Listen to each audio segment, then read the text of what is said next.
Hi again, and welcome to the Raw Marriage Show, where nothing is taboo and nothing is off limits. Thanks for tuning in. I'm Zev Halpern. We have an exciting show tonight. Our marriage panel guests include Tara Carbo, transformational coach, sex therapist Melanie Riccardi, and top divorce attorney and author David Bullitt. We'll be rocking the marriage panel tonight with topics money, control, and orgasms of many kinds. Would not want to miss that tonight. We're talking marital relationships and sex too. We really value your point of view, so let us know what's on your mind and what relationship challenges you want us to focus on. Send your comments directly to zev@rechargeyourmarriagenow.com. Please sit back, chill out, open up your heart and mind, relax a bit, and consider some ways to recharge your marriage. Here's today's couple's FYI.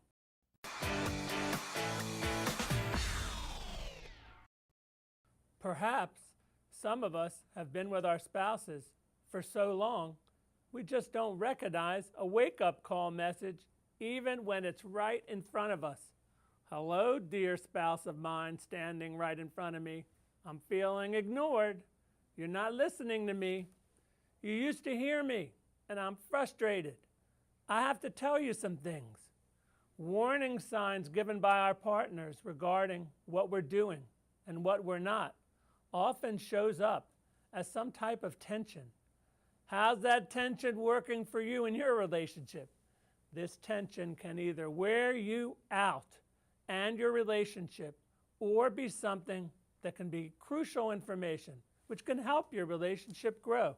It's much simpler to blame our partner than accept any kind of personal responsibility for what's the matter. Usually, there's two culprits, husband and a wife in a relationship and marriage that hit some rocky and tumultuous terrain. Open your mind to both subtle and quiet wake-up calls and loud explosions, verbal or silent, as they're both info you need, as well as forecasters of relationship problems. I often hear things like, I've been telling him or her for years in all kinds of ways. I just couldn't get through. Well, if you notice behavior such as resentment, absence, hostility, or just plain non-caring emanating from your partner, you might want to hear the alarm and not push that all too convenient snooze button. This is the time to think about talking and listening and even get some professional help while you can still stomach being around each other instead of waiting till you're angry, not talking, and one of you just is feeling done.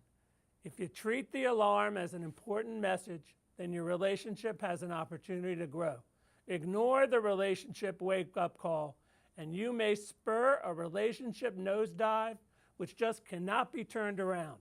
So when it comes to something as important as your marriage, think about changing the relationship alarm tone to one you might hear. Uh-oh, I think I hear an alarm going off.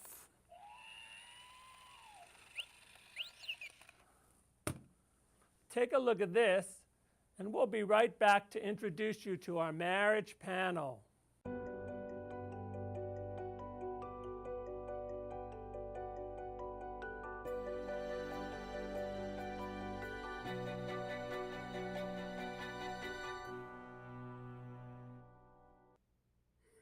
Welcome back. One quick thing before I introduce the marriage panel. After the show, please log on to rechargeyourmarriagenow.com and please claim all the amazing free marriage resources available for you to download.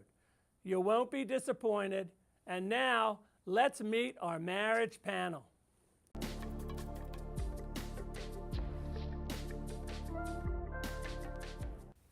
Dr. Melanie Riccardi is a licensed psychologist and certified sex therapist.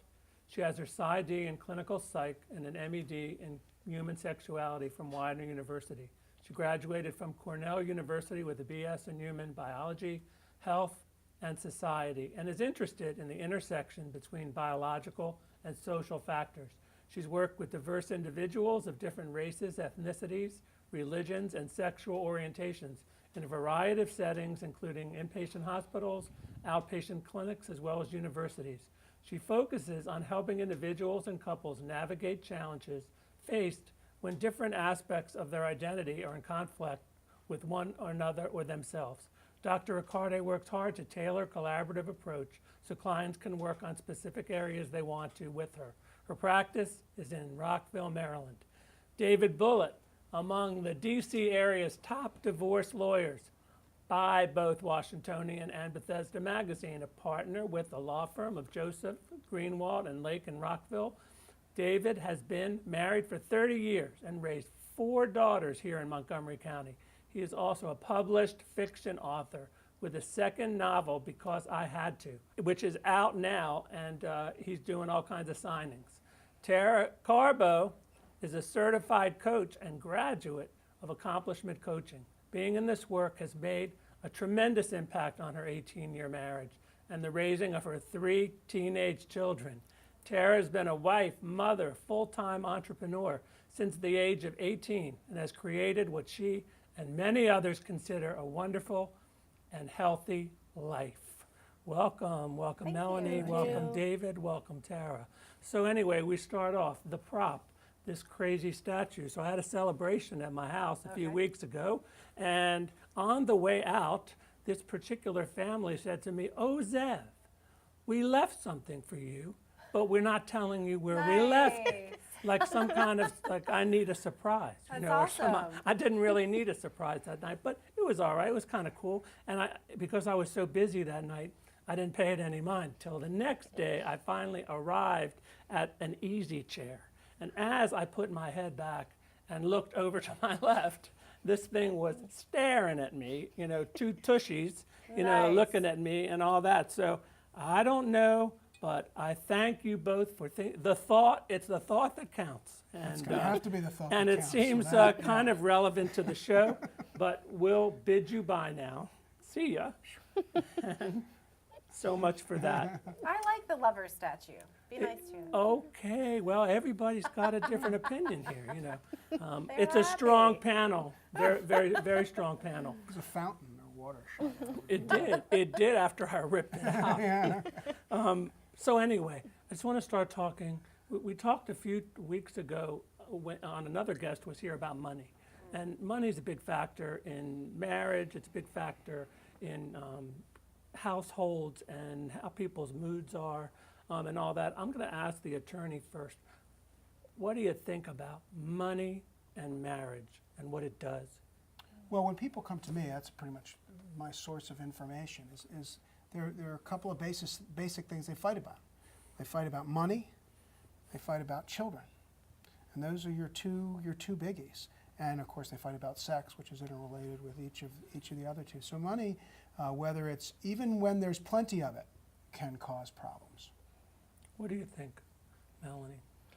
Money. So I think oftentimes when couples argue about money, it's because it's related to a deeper issue, related to their upbringing, related to a sense of loss. And so when they argue about money, it's often because they're feeling a way, or they want to be able to fulfill a lack that they may have in their marriage, or when once their marriage is falling apart. Or maybe it was in their, as you're saying, it was in their upbringing. Yeah. Money was always a worry, and they bring this particular money baggage, into the marriage, and no matter whether there's money pouring from the sky or there isn't any. What do you think, Tara? I also think it comes down to core values, and often each member of the marriage has very different core values, and we want to, money provides solutions to our problems, right? So what might be valuable to my husband is to make sure that we have our good nest egg, and when we retire we're all set and we can do our 4 vacations a month. But my values are I want to put a pond in, and I want to replace all my flower pots and do these things, and those are the things that will bring me satisfaction. So I think that getting on the same page about what you're working towards and what your values are as an entity would really help smooth some of those problems out. Starts off with a pie. Like you were talking about the pie, Yeah. the pond, Cabo Want my vacation. pond. You know, there's the this, you Yeah. know, and, I want and more of the pie than you get. so does it ruin some marriages? Does money ruin relationships? Can money ruin relationships, and how? Of course it can. Of course it can. I mean, Tara's talking about having different needs or different wants and what to do with your money. What about when you don't have it? Or when you're not making that mortgage payment? Or when the car is 2 months behind? Well, you're trying to Sure, meet. sure, it You're trying stresses to meet his everything. need. You're trying to meet her need. You're spending way out of your comfort. Of course, You know, of course. comfort Money zone. causes a lot of problems, and it's inherent in our society. We need to have a place to live. We live in an area where it costs a lot of money just to have a house and drive a car. So when you talk about things you want to do for your kids, and you want to make sure they have clothes and shoes, and they have the same books and computers and things, and when you can't do that, you feel badly, and when you feel badly, what happens? You take it out, comes out somewhere, right? I mean, I mean, when you And I send them to think going- college and they have all that money, but it costs to do that, and also those incidentals. well, Right. yeah, now you're The you're jumping into incidentals. The incidentals, yeah. The Money is a sororities complex and dresses and all that. That's what I like to call first world problems. Yes. Right. Yeah, that's first world Exactly. problems. I'm sorry, Mel. And that's why I think going with that, it's not the money itself, but the value people place on money and the value people place on lack of money. So beneath all that too is how people communicate over money. So it's not the money itself that's destroying the relationship, but it's oftentimes the way a couple communicates or does not effectively over money and what they want to do. I mean, with it. man loses job. Man loses job over a long period of time. Clearly, there appears to be a lot of people who have lost their jobs over a long period of time because some people didn't re-enter the job market. I mean, that's a clear fact. So imagine what that's like for these families. I mean, what happens? Is there, you're happy about having sex, maybe as a relief, maybe not. You're angry, you're ornery. I think so. So I think it's a pretty pervasive, kind of thing. Let me move quickly to control, away from money and into this control factor. And I'm not talking about the, S&M punishment and, obedience and that kind of thing, but I am talking about what I see. And what I see are these particular couples that one of them is in obedience. And how did that happen? That he or she does everything for the other person. The other person doesn't do too much. Look, everybody's relationship is different. So on the one hand, you might look at that from the outside, and husband pays the bills, husband does this, makes the plans, does A, B, C, and D, and wife just goes along with it in scenario number one. And from the outside looking in, to me, that might look odd. But for those people, that might be what works for them. On the other hand, it might only be what works because the spouse who's letting it work. And Yeah, then well, as a result, during all that time in those years, all that stress and all that anger is building up. Go clean the attic. Go get me this thing. Sure. Go get me this. How about this? All of a sudden, no. Then all of a sudden, no, I'm not doing it. Or they went to a therapist, and the therapist told them no and supported them in their no. Things fly. Things change. And that control dynamic is often generational. So it might be, and we're being gender specific, but let's say mother saw grandmother and mother behaving like that towards her partner, but all of a sudden the social dynamic has changed. Absolutely. And her friends are not behaving like that towards their husbands anymore. And even her mom's relationship might be changing with And her people father. question her. Why and do then you they take begin that? to question it. Right, what do you take and that that for? changes Why the do you, dynamic. I have a friend who it pisses him off when he's in a restaurant and his wife decides to order for the people. If they're a group of people, let's get X, Y, and Z. And it rubs him the wrong way. I'm like, who cares? You say what you want, but he's quiet about He just it. does not like Yeah, that. it's He a wants silly to little do that. thing, He's a particular. and just lets but to him, it's a means for her to control the relationship. And to me, on the outside looking in, I'm like, you're out of your mind. Just order the lo mein if that's what you You can do Anyway, whatever so you we're wanna going to do. move now, move from control and money to the sexpectations part of the show, and we'll get a little intimate. So coming right up.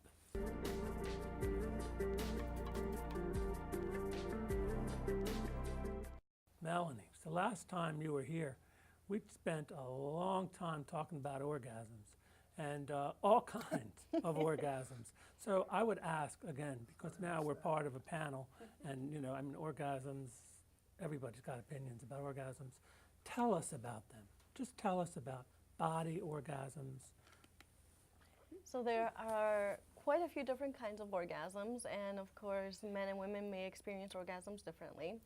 For women, you can have an orgasm through vaginal stimulation, through clitoral stimulation. For some women, they orgasm just by having their breast stimulated. And there might be a very different sensation depending on what's stimulated.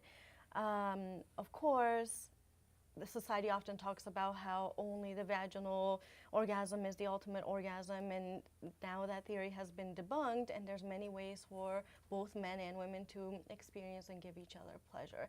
Similarly with men, there's often the expectation that men can only orgasm through their penis, but the reality is that men can also experience full body orgasms and have the same kind of full body experience that women can experience. They got to go to a tantric yoga, like, we need a workshops tantric for this. I yoga don't know how to goddess do all this. that will Sure. take them to the 36th level or whatever. I was wondering how whatever it is. complex this discussion would even be. Oh, it so can that- be. Oh, it can go. Oh, this Sign one, up for the workshop. this thing can be pretty complex. But most importantly, if you have a certain way that you get an orgasm, why wouldn't you want to tell? And why wouldn't you tell the person that you sleep with, marry, love, and whatever, what might prevent you? It does. So why is it that people, you're not doing it the way and they get into that thing and then, you know what I mean, and sex doesn't happen for a while because people are, definitely they're concerned about their orgasms, but they like to feel like they're getting there, right? Because there's some people that go like, are we done yet? Did he or she move? Like what happened and what didn't happen? So a value to, why wouldn't somebody tell their spouse something like that? It requires a lot of trust and vulnerability. What if you get rejected? What if you specify to the other person, hey, this is what I need in order to experience pleasure, and the other person says, sorry, I don't know how to provide. do that, or I can't provide, and that can feel like a huge rejection and be very painful. What would that person do? What do you do when somebody tells you, guess what? Whatever you're needing, I'm not going to be providing. I guess they might be knocking at David's door. I mean, it appears to me like, hey, David, he doesn't want to do the thing that makes me happy and makes me feel wonderful and doesn't love me as much as he says, and all that. I don't know. Well, heck if I know. This discussion's way over my head. I mean, it's all good to me. I don't know, the various different kinds and all of that. It's interesting and all of that. But as a male, I can't speak for the rest of the male population. But He votes yes. good thing. I mean, I would say, haven't some orgasms been better than others? I mean, let me ask you, for a guy, 2 guys, 2 females, look, very different, whole thing going on, with all that. Are they all the same? Are they all the same? No. I don't think so. I Of don't course not. No, they're not all the same. No, but I mean, That was the best one. but have you ever had a bad one? I mean, let's still go from the other direction. What's a bad one? I don't know. What is a bad one? I don't think Tell there me. is such a thing. So what's the whole I would issue? disagree with that one. one. So Where of you just only all have the a bit, things but that it's- we do, all the things that we do in this life, of all the things that we do in this life, we work, we do, we parent, we do all these things. Everybody still, got this orgasm, thing in their head, and there are movies that show us that, and there's, different kinds of things. But what is it about it? Is it a reward? Is orgasm? Is it a reward? I mean, what do you think? Is it? Thank You're you for asking being. a divorce lawyer. What do I know? Talk to those two. No, I'm asking a happily married divorce lawyer who hikes with his wife and sure everything. It's a reward. you know. Sure, it's a reward. How could it not be? Sure it is. I mean, unless if you're with a partner, someone that you love, that you care about, I would imagine that you look at it as a reward. I mean, some people look at it as that's the only thing that matters. Others may look at it it's the journey, not just the destination, kind of a thing. Yeah, well, how So- about when all of a sudden they say, hey, guess what? All those years we were married and all that time we were together, guess what? I faked it every time. Yeah, that would Okay, be I that would be faked mo- it that'd be crushing. to the every average man. single time they said it. I mean, does that put a different spin, on the thing. All that Don Juan stuff you were doing and all that, Well, I think thing like that you were, Yeah, Although it's that a could- bonding experience, and I think that the vulnerability and the authenticity and everything about like the whole experience is like it's like a really magical thing, and it's bonding and it brings you together. And when both people orgasm, then it just it just creates unity and like love and confidence and happiness and joy and all of stress those things relief, that you can and go and stress take them and into your stress day. relief, relief, and for sure. stress Yeah. relief and life relief. Yeah. I mean, it's.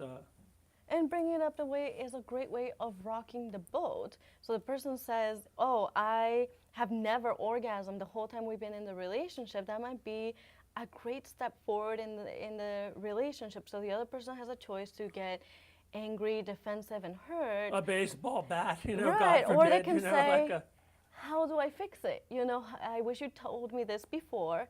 How can we work on It's it?" one thing if they tell them before is 2 weeks ago. It's another thing if it's 20 years ago. Right, but even if it's 20 You know all years, those, it can all those yeah. games you Yeah. went to? You know all Oh, those man. games you went to Yeah. and all that kind of stuff? Well, you know what? I was faking it the whole time. that's, That kind of thing. I mean, it's just, look, it's a topic people don't talk about on a daily basis, but it's something people think about on a daily basis. People think about sex, and they think about orgasms, and some of them, I mean, sex porno at work. Come on. It's like out of, it's out of control. The network yeah. administrators are like, they're watching these people Yeah. look at all this crazy stuff because they can't wait. I've heard people say it. I can't, but Or I'm not getting it at home, so I'm gonna yeah, do it so at I work. can't wait to get to my desk, so I can go back and whatever, It's like Woody Allen's old line: "Don't knock masturbation. It's sex with someone I love." So. And it's funny. true, and he's got a few of them about that because he brings out the frustration. So we have these buttons and switches. Why is it that they don't teach us, even a little bit about how to get those buttons and get those switches working? We think we got it all, together, just like like a young male, might feel, once they did it, they know how to do it now. But the whole issue of doing it well, And it's talking so about your powerful, bonding. Yeah. I think as a society, we're so uncomfortable talking about sex and sexuality and what pleasure means that so many young people are learning about sex through pornography. 100%. And that is not a healthy way to learn about sex. So I think a lot of it has to do with the cultural dynamic of sex being such a taboo topic. People don't talk about it unless it's the anatomy, the physiology, and what happens during pregnancy and how people get STDs. But when it comes to the pleasurable component of it, it goes out the window, especially when it comes to young people's education. So it related would to be sex. rather advantageous, for humans, as a group, to help our teach Yep. about, there's all these societies where where younger people learn from older people. We're not one of them. Nope. That's for sure. But there are some societies, where grandma teaches young one how to, move it along, and how to get things rolling. When I was at Maryland back in the 80s, there was a professor, Doris Sands, who's passed away. Oh, yeah, she's famous. Okay, My mother took her You course. had to wait. You couldn't get in her class till you were a senior because it was That's right. basic human sexuality. It was things that as an 18, 19, 20-year-old kid, You needed to know. you It would be needed to know, but advantageous you for you to know. couldn't find it. And here was someone who in those days, maybe in her 40s, Yeah, famous. would stand up. Dr. and would- Sands was and famous.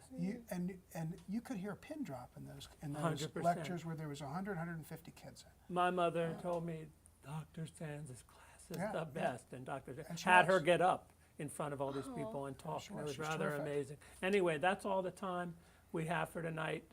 Thank you, Melanie. Thank you, David. Thank you, Zev. Thank you, Thank Tara. you. Great, like always.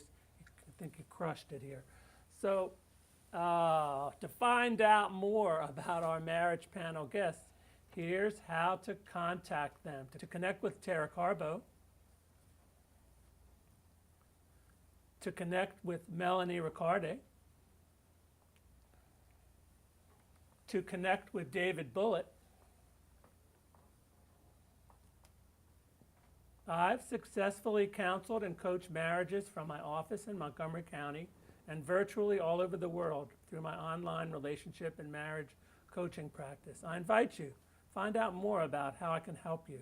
And through my signature program, Recharge Your Marriage Now. Get in touch with me, enrich your marital communication skills, be heard, say what you need to say, resolve some of the raw marital conflict, reconnect for a deeper, more fulfilling relationship. Spice up that marriage, and you could be feeling the love again soon. Follow me on Twitter, like my Facebook page. Please check out this show on YouTube at Zev Halpern.